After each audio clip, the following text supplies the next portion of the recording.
On today's episode of Locked On Mariners, where do the Mariners rank in the echelon of the American League? Plus, will the fact Seattle had to go to arbitration with Teoscar Hernandez impact the team's ability to keep him in the Pacific Northwest long term? All that and more coming up here on Mailbag Monday. Colby, hit it.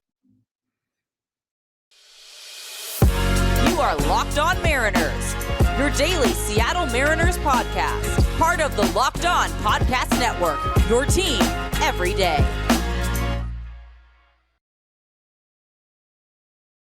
It is Monday, February 20th, 2023. This is Trident Gonzalez and Colby Potom for the Locked On Mariners podcast. Thank you so much for making us your first listen. Subscribe, like, and turn on alerts if you're watching on YouTube, or subscribe and leave a 5-star review on your preferred podcast platform if you like what you hear. And if you want to hear from us even more, please consider signing up for our Patreon. The link, as well as our social accounts, is in the description below. It is Mailbag Monday, the show where we answer your Mariners questions. And at the midway point of today's show, we'll be announcing the winner of Colby's autograph Walter Ford card, so look forward to that. But let's get into these questions to kick things off, starting with Daisy and the Dingo, who asks us simply, as rosters currently stand, the Mariners are the blank best team in the American League, and why? Colby, I'll let you start. Naturally. I would say third or fourth, I think is probably the right way to look at it. I still think Houston is a little bit better. I think the Yankees roster is better. And then I think it's kind of a battle between Toronto and Seattle. It's kind of, what type of team do you prefer? I'd still give the edge to Seattle in the starting, pitching, and bullpen departments. I think the Blue Jays have a slightly more impactful lineup, but the Mariners lineup certainly isn't that far behind. And then defensively is kind of a pick your poison type of thing, because that's all about eye test and metrics and things like that. I think Seattle's clearly better than anybody in the Central. And then you look at kind of the rest of I think they're better than the Rays. I think they're better certainly than the Red Sox. And they're better than Texas, Anaheim. Yeah, I think they're third or fourth. I think that's the only place you can really put them. Maybe fifth if you want to squeeze, Tampa ahead of them, I guess. But to me, they're pretty solidly third or fourth. I think that they're definitively third. I'm not entirely sold on Toronto just yet. I like the offseason that Toronto has had and kind of pivoting and focusing more on defense, especially in the outfield, but still I kind of have to wait and see, especially with that pitching staff. The Mariners can pitch, and that's the big key here, and they have arguably a top 2 pitching staff when you factor in both their starting rotation and bullpen in the American League. I think really only the Astros are better than they are. And the Astros took a significant hit with Verlander there as well. So I think the gap has kind of closed between those two pitching staffs as well. But I think, I agree with you. I think the Yankees are still ahead of them. I think the Astros are still pretty far ahead of them. Well, not super far ahead of them, but I think there's a pretty, a fairly large gap there still that needs to be closed. But overall, this team is better than any team in the AL Central right now. It's better than the Rays. It's significantly better than the Orioles or the Red Sox, anyone like that. And we've talked at length about how much we feel the Rangers are being overhyped right now, and the Angels. I mean, again, Angels have done some nice things this offseason. They have 2 of the best players in the world, and yet they haven't been able to finish above 500 the last 7 years. So I can't put any stock into them in the preseason. That's another wait and see type of scenario, just like it is with Toronto. But yeah, I think Seattle's definitively third right now in the AL, and I think a couple things happen here. I think they surpass the Yankees and they get pretty close here to Houston as well. And really, we just kind of have to see with Houston in particular, like how much does the loss of Verlander impact them? Is Hunter Brown actually the guy that everyone says that he is? Is he going to be able to fill that hole? Is Framber Valdez going to be able to become the ace of that staff, essentially, along with, Lance McCullers and Christian Javier? That's, the pitching is just really the big determining factor for me here. And the Mariners not only have one of the best rotations in baseball, but they also have guys that are behind their 1 through 5 right now that are really interesting, that could have a pretty big impact on the team this season, like Bryce Miller. So, yeah. All right. Next question here comes from Alex, who asks, what would be more important to the Mariners? Jared Kelnick being at least an average major league bat, or George Kirby being a Cy Young Award candidate? Colby? Who says George Kirby isn't a Cy Young Award candidate right now? Here's your early FanDuel tip, guys. Plus 8,000 on Kirby to win the Cy Young. I mean, I'm not going to say it's easy money, but you're not getting better odds. More important to the Mariners long term, or just even this year, I think it's Kelnick being average, because I feel like there's a floor to Kirby that is essentially what we saw last year, which was a number 3 starter. I mean, so yeah, Kirby doesn't have that far to go to be a Cy Young contender. Kelnick has a long way to go to be average, and if Kelnick is average in the outfield at the plate, and obviously he's going to be above average defensively, then the Mariners' biggest hole on their entire roster has just been filled by a young, talented, cheap player with tons of upside still. So for me, it's Kelnick, and I said this at the beginning of the offseason. I'll continue to say it. Jared Kelnick being good would be more impactful than any realistic acquisition the Mariners could make in the winter. And so we'll have to see if it plays out. But yeah, if Kelnick is good, the Mariners are going to challenge the Astros, assuming everybody else is healthy and performing the way we think they can. Yeah, 100% agree, because like even if Kirby isn't a Cy Young Award candidate, he's going to be at least a solid number 3 in the middle of your rotation. Jared Kelnick being, an average major league hitter changes the makeup of your lineup. And this team really, like, its biggest weakness right now is the ability to score runs still. We still don't know if this lineup is viable enough to consistently score runs on a nightly basis. They've done a lot of things over the course of the last few months to improve this lineup, but there's still a couple of question marks here as well with the DH and with the left field spot. So if Kelnick can be an answer there, and I mean, this isn't just for this season, but long term as well, it has significant ramifications for the Mariners. So yeah, it's absolutely definitively Jared Kelnick here, because even if Kirby is not an elite pitcher, he's still going to be really good. And you add him into the mix with a Logan Gilbert and a Robbie Ray and a Luis Castillo and a Bryce Miller, like, your rotation is sick. Like, there aren't many rotations out there in baseball that are better than yours, even if George Kirby is just kind of a little bit above average, right? Just kind of in that in between of being a Cy Young guy and like an all-star caliber pitcher, I guess I would say. All right, let's do one more question here before we talk about FanDuel. This one comes from Nate Davis. What draft class under Dipoto has been your favorite? I really like this question. There's a couple of really interesting answers here. I mean, you can't really go wrong with 2018. Answer. 2018 for you? It's 2019. 2019. Yeah. I mean, 2021's pretty fun too. When you think about Harry Ford and Edwin Arroyo and Michael Morales and Bryce Miller, like, it's really fun nice. Class. Yeah, let me do 2019 here, Ty. All right. Okay. George Kirby. Yeah. Future Cy Young Award winner. Brandon Williamson. Yeah. Who, helped you land Gino and Jesse. Isaiah Campbell. Reliever extraordinaire Levi Stout, who also helped you land. Was he? Yeah, he was part of the Castillo which Reds deal. Trade was he a part of? I think he was part of the Castillo deal. Yeah, the Castillo deal. I get them mixed up. They happen so close together. Tim Elliott, whatever. Austin Shenton, who you flipped for Diego. Adam Macko, who helped you land Teoscar. Carter Benz helped you land Tyler Anderson.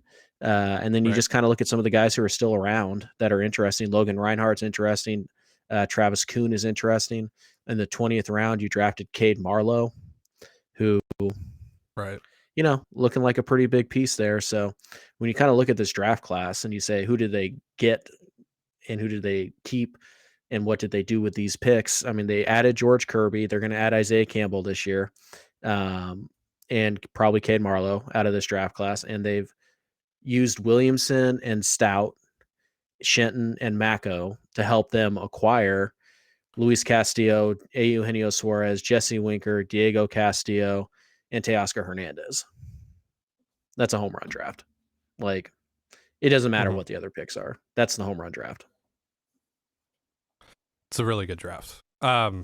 Now, the question, of course, wasn't what is objectively the best draft they've had. It's just what's your favorite. 2021 is my favorite just because there's some really fun players in there. I see. Ty doesn't care about quality when he picks favorite. He just, which explains his pick in Spider-Man movies. But clearly you hate Bryce Miller and Harry Ford. That's what you're saying, right? You shut your mouth. But no, 2021 was also very good. Like you said, I mean, obviously the top two prospects in the system are from the 2021 class, and Edwin Arroyo helped you land Luis Castillo. So I mean, to me, it's one of those two drafts. It really is. 2018 is pretty fun though too. I mean, you get Logan and Cal. Really fun. Yeah, like that's pretty impressive. So really, the two guys who literally helped you clinch the your first playoff berth in 20 years that night. So it's a good one. Yeah. The really took Dipoto a couple draft classes to kind of get going, and then he had the weird shutdown year where Hancock goes 6th, but the draft's only 5 rounds, so it's a little tough to judge that one yet, but not looking too great. But other than that, 2018, 2019, 21, and even this last year's draft, they're all looking pretty promising early on, or even not in some cases early on, but they're pretty good at this, is what I would say. All right, we got more questions coming up here in just a moment, but real quick, a reminder, this episode of Locked On Mariners is brought to you by FanDuel. The midway point of the NBA season is here, and now is the perfect time to download FanDuel, America's #1 sportsbook, because new customers get a no-sweat first bet up to $1,000. That's bonus bets back if your first bet doesn't win. Just download the FanDuel Sportsbook app. It's safe, secure, and super easy to use. Plus, FanDuel even lets you combine your bets for a chance at a bigger payout with a same-game parlay. So don't miss the chance to get your no-sweat first bet up to $1,000 in bonus bets when you go to FanDuel.com/LockedOn. That's FanDuel.com/LOCKEDON to learn more. And then you can maybe put some money down on that plus 8,000 for George Kirby to win the American League Cy Young. Make every moment more with FanDuel, an official sports betting partner of the NBA. And you're listening to the Locked On Mariners podcast. Thank you again for making us your first listen. So before we get back into these questions, Colby, let's announce the winner of the giveaway that you started up last week for the signed Walter Ford baseball card. Yeah, so if you guys are curious, the methodology is pretty simple. We had 5 videos last week. I pulled up a random number generator, asked it to pick a number between 1 through 5. 1 equals Monday. 5 equals Friday. You guys get the idea. The winner was picked from Wednesday's video. I put that into a random comment picker software that's available anywhere. You guys can look them up. Put in the link to the video, and it sifted through the comments, and I asked them to randomly pick one, and it picked a comment from subscriber Extinguisher10. So congratulations to Extinguisher10. You have won the Walter Ford card. You have a couple of days to claim the card, and just go ahead and shoot us an email. LockedOnMariners@gmail.com, or you can reach out to us on Twitter via the Locked On Twitter account. However you want to get a hold of us is fine. And then there'll be another step that we'll need you to do to verify that this is indeed you, but we'll get to that once you send us an email. So just send us an email. We'll get this thing started, and we can get this card shipped to you by this week. All right. Congrats to Extinguisher 10. Hope you enjoy your vanilla missile card. Let's get back into these questions, starting with Ruben. I might be late on this one, but how could the arbitration hearing affect Teoscar Hernandez's relationship with the Mariners? Bonus, what kind of player do you think Julio wants to be? To answer your last question, just really quick, or the second question, just really quick, I think he wants to be the greatest of all time. That's how he carries himself, essentially. For your first question, so the Mariners and Teoscar Hernandez went to arbitration last week. The Mariners won. What I would say about this is this isn't necessarily a Corbin Burns situation. I know a lot of people see how the Brewers handled the Corbin Burns thing, and what Corbin Burns outright said to the media about how it impacted his relationship with the team, and that freaks some people out. But this is a little bit different, right? Because Corbin Burns obviously been with the Brewers his entire career. perennial Cy Young candidate. And they were saying things like, "Oh, you were part of the reason that we didn't make the playoffs," and all this stuff. Over $740,000. Pretty much every projection had had Teoscar at around $14.1 million. I think that's what he ended up getting here, and that's what the Mariners valued him at. He wanted 16, and so that's a pretty big disparity between those two numbers. So I don't think that that's necessarily a similar situation. Now, could it still impact the relationship? Sure, depending on, how realistic Teoscar thought that number was and how much he feels that he should be valued at that number, etc. But that's ultimately, a Teoscar thing, right? That's not, I think the Mariners valued him appropriately when you look at all the projections, right? At the end of the day, it's only $2 million. We can make that argument on and on and on. And obviously Teoscar is worth more than, 14 or $16 million, given just what other players at his position are making. But yeah, I just, kind of juxtaposing the two situations, I don't think there's really anything that suggests that, or there's anything really that jumps out to me that says like this relationship is going to fall apart, that they're not going to be able to keep him in Seattle long term because of this. But again, that's ultimately up to Teoscar and how Teoscar feels about the situation.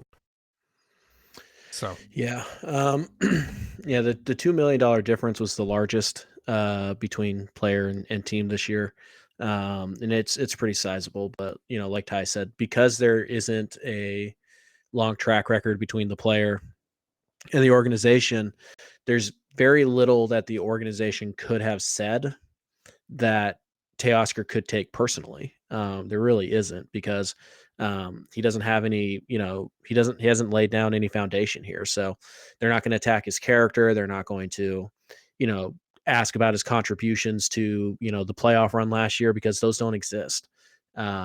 So it's very just, kind of this is what he's done. This is what this type of player has typically gotten. We adjusted for inflation. You look at what all the projections say, this is about what you should get. And that's why we came up with that number. So, I mean, it was probably a very sterile, most of these are. There's really, arbitration cases don't get explosive ever.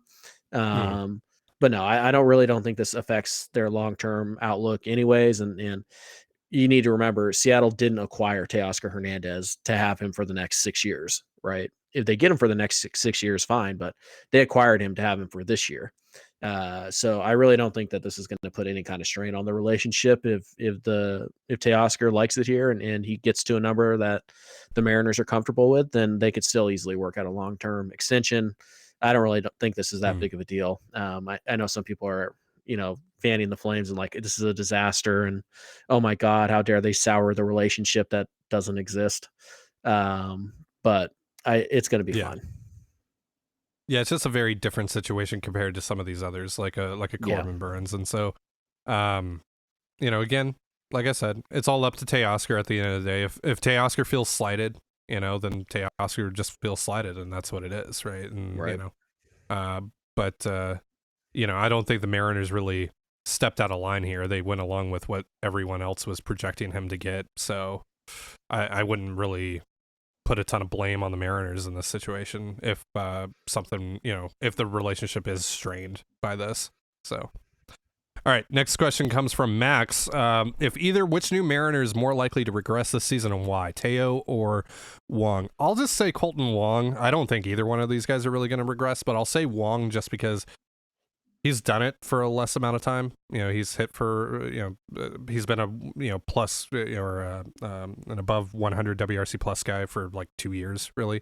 But also there's some changes that he's made that suggest that that's sustainable. So if I had to pick one of the two, I'd just say Wong because Teoscar has more track record, but that's really about it. That's not a great answer, but yeah. Yeah, also Teo's overall numbers last year were kind of bogged down by an injury. And once he was fully healthy, he exploded. So yeah, Teo's going to be fine. And I really think Wong's going to be fine. But if I have to pick one that's going to regress, it'd probably be Wong. But we're not talking about regressing to Adam Frazier levels, right? We're talking about Wong going from a 117 WRC plus to like a 105, 100 type of WRC plus guy. And then Teo, I feel very good. If Teo's healthy, he's going to produce. I feel very good about that. Yeah, agreed. All right, we got a couple more questions to go over here in just a moment, but real quick, a reminder, this episode of Locked On Mariners is brought to you by Built Bar. Looking for a delicious treat but don't want all the fat and calories? Then you got to try Built Bar.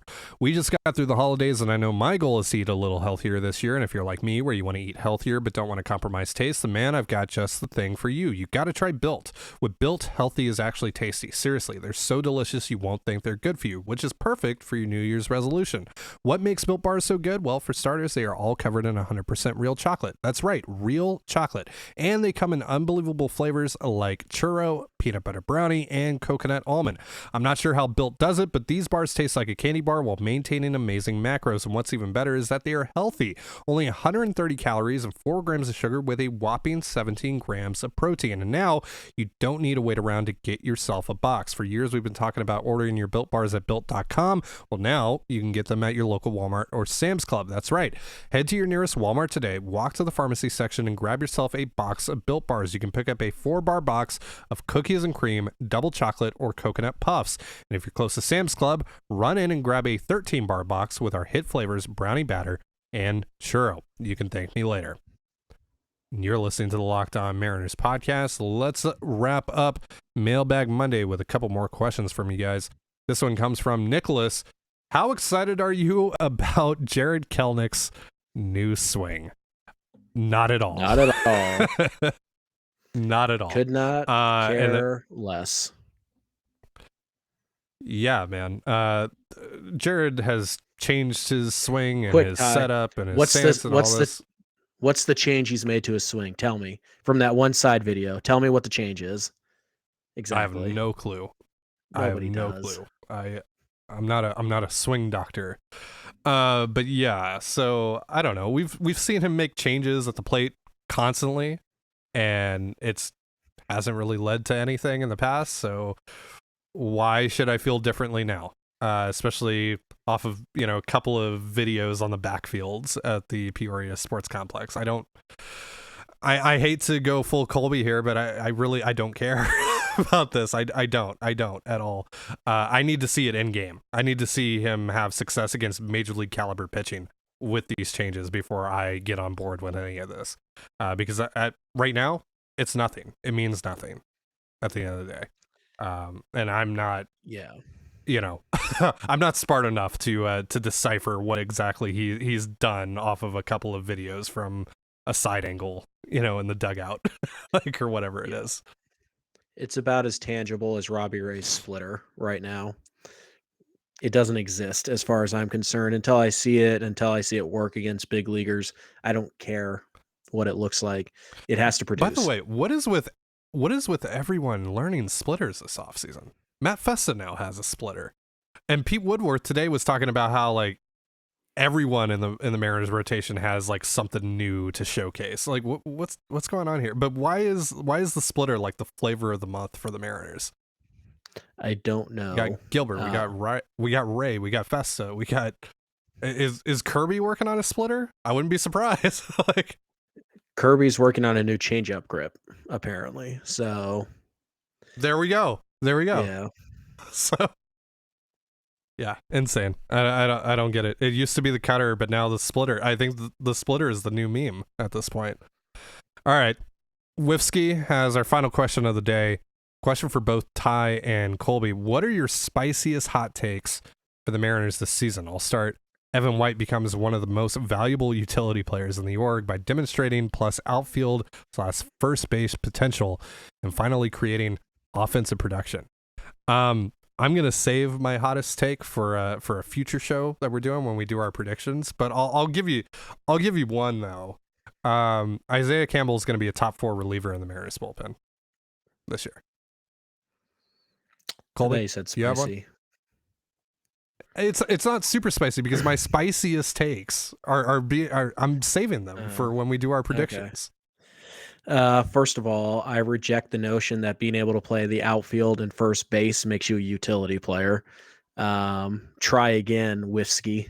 But that's a pretty good take. I try not to laugh when I read that. Yeah. Yeah. But still, that's a pretty good take if you think Evan White's going to come up and produce offensively enough to be in the lineup every day. There you go. And that's a good one. That's pretty spicy. Yeah. and there's just enough evidence there that you're like, maybe. Like, it's just possible enough that you're like, yeah. All right, another one. So- Cade Marlowe is Chaz McCormick. Against righties or against lefties? I'm just saying, just what he brings overall value-wise, like defensively, get on base a little bit. Maybe he's like a postseason hero type of dude. That's more what I'm referring to. Okay. I will say. Do you disagree? What's the okay about? The dude struck out like 38% of the time in the high minors. That's the okay. I mean, that's why it's a spicy take. All right. You can judge how spicy it is. Julio. Okay.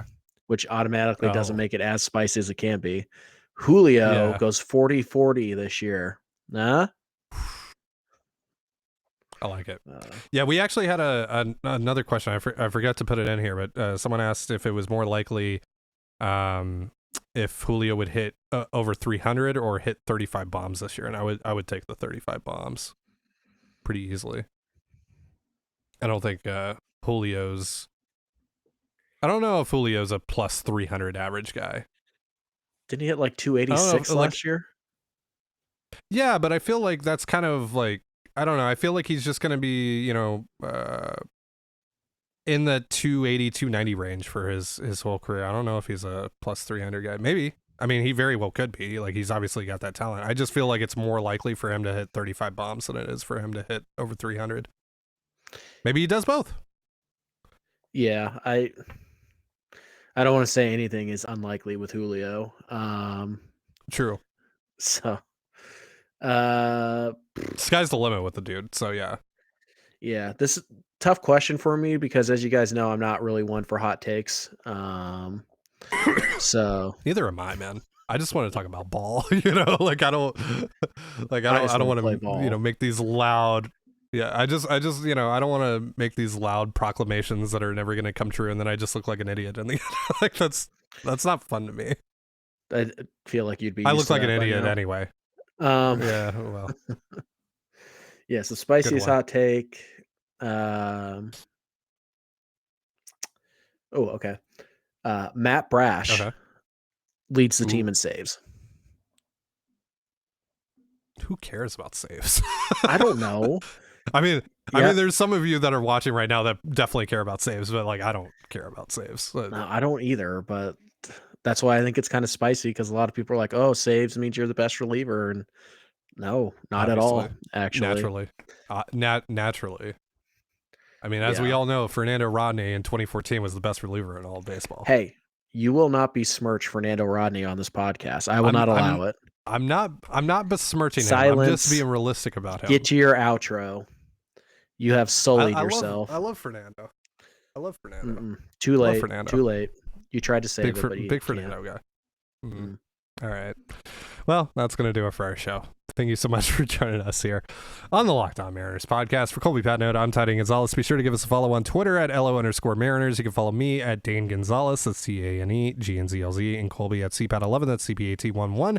You can also find all that stuff in the description of this episode. And thank you again for making us your first listen. Now make your second listen Locked On MLB Prospects. Host Lindsey Crosby is a prospect encyclopedia, and he's going deep on the MLB stars of tomorrow.